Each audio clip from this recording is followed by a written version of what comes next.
Welcome to today's episode. We're diving deep into a critical topic: ceasefires in Gaza and the challenges faced by Gazan communities. The tension, hope, and despair form a narrative that transcends borders. So what actually happens in those first few days after a ceasefire? Do people just, wait for something to happen? It's like standing on the edge of a cliff, questioning the stability beneath you. In the days leading up to a ceasefire, anxiety hangs thick in the air. Imagine the weight of uncertainty pressing down on the community like waiting for a storm to pass, completely unsure if the worst is yet to come.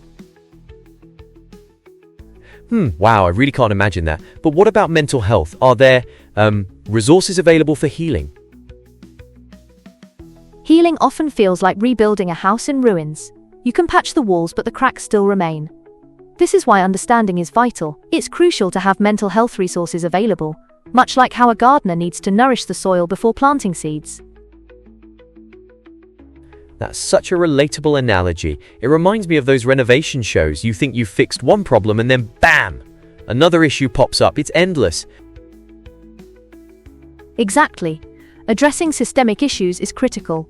The Malaysia-Palestine Advocacy Network highlights that a ceasefire may be long overdue, but it doesn't equal justice. It's merely a pause in a larger, more complex narrative.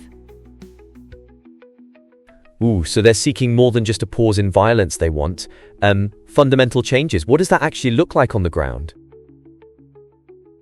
Absolutely.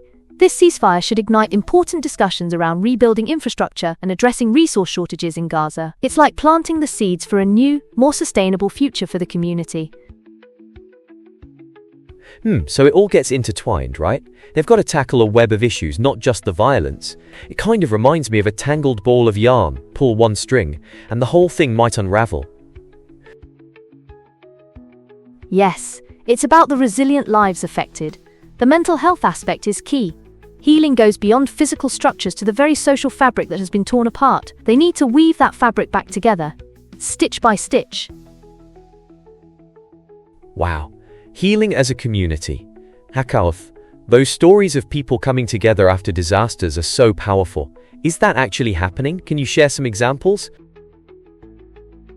Sometimes, community bonds, strengthened through adversity, a shared struggle, often creates lasting connections, like how after a bushfire, neighbors band together to support one another. It's that spirit of unity that can be so transformative.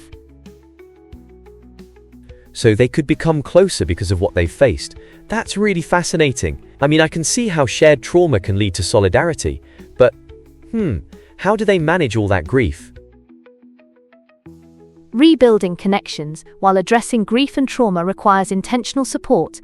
It's monumental for their future, like a phoenix rising from ashes, though it needs the right conditions to truly soar. That's really hopeful. If they can connect and heal, there's real potential for change. But what about the younger generation? Are they engaged in this healing process too? That's the heart of our exploration, finding hope amidst despair. It's a tough journey, but collective voices and actions can lead to lasting change, especially with youth-driving initiatives. They are often the catalysts for transformation. Think of them as the fresh oxygen fueling a dying flame. So, collective action can lead to something powerful. Does that actually happen on the ground? Are there real movements we can point to? Absolutely. Humans can rise together, reconstructing what was lost. Every small victory builds towards broader movements for change. It's like a ripple effect. One act of solidarity can trigger an inspiring chain reaction. Together, we can overcome challenges. It's so inspiring. It really makes you believe in the strength of community and collective resilience. Amazing stuff.